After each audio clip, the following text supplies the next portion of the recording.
question at this time concerns the subject of drinking.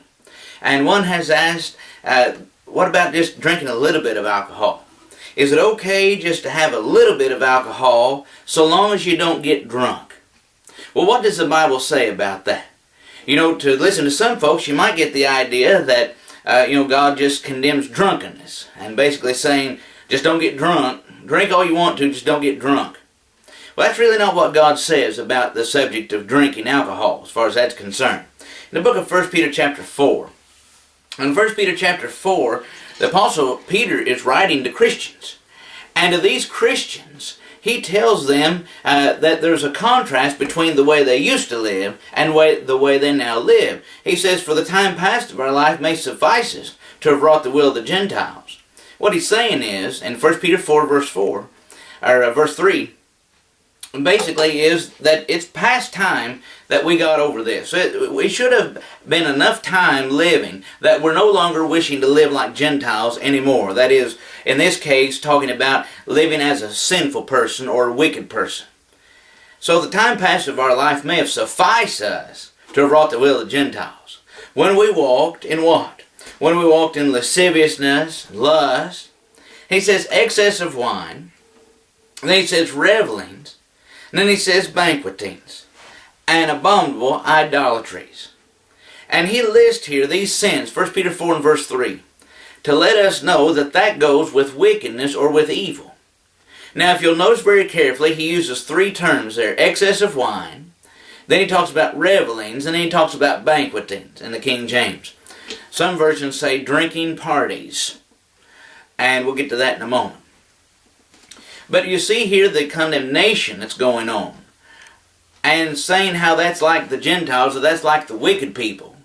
Whenever you are committing such sins as this, excess of wine. Well, he talks about, first of all, lasciviousness and lust and all of that.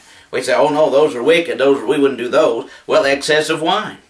Excess of wine translates to the guy that's the fallen down drunk. He's the passed out drunk in the gutter. He's somebody who's just a wino. He lives under the bridge and what have you. All he does is just drink and drink. He's drank his life away. Somebody says, oh yes, that's wrong. Don't do that kind of thing. No. Okay, well that's where he starts.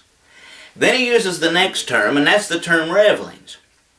Now revelings includes the point of somebody who's drunk still.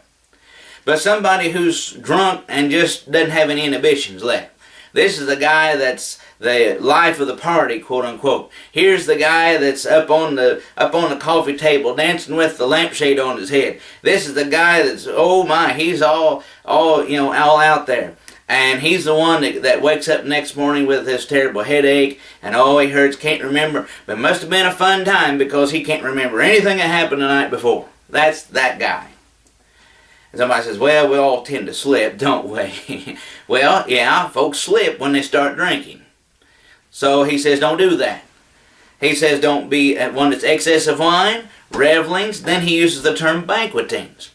Banquetings, like I said, some versions say drinking parties. This translates, or this is the picture here, of the sophisticated person. This is the person that goes out and they go out for cocktails and that kind of thing. We go out just for a few sips of martinis or a few sips of champagne and all of that. We're very sophisticated. We're very cultured type people, quote unquote. And here 1 Peter 4 verse 3 says, don't do that even. Don't even do that. Not even the drinking parties. Not even those things. Stay away from it. From whatever aspect you want to talk about, stay away from it. Somebody says, well, we can have a little bit, but just promise don't get drunk. Well, how can you promise not to get drunk once you start drinking? Think about that. If it takes 6 beers to get you drunk, and you have already drunk 2 beers, well, you're a third of the way there, right? You can't take 1 drink of a beer, 1 can of beer, whatever, or a glass of wine, whatever. You can't take that and then say that you're completely sober, can you? And so here's these folks who are drinking, and God says you shouldn't be doing that. Don't do that from any aspect. Don't do that from any angle. Sometimes people say, oh, well, we're healthy, and this is for my heart, and this is for this and that.